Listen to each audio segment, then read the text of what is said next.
Puncanya, seekor gajah perang yang besar, betul-betul kat barisan depan.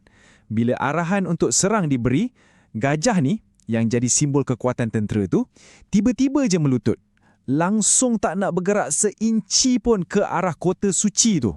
Dan ini baru permulaan kepada siri peristiwa luar biasa yang bakal berlaku. Okey, jom kita undur masa sikit. Untuk faham kenapa tentera ni ada kat sini, kita kena kenal dulu komander dia. Seorang lelaki bernama Abraha. Kisah hidup dia ni penuh dengan cita-cita, kekejaman dan perebutan kuasa yang memang luar biasa.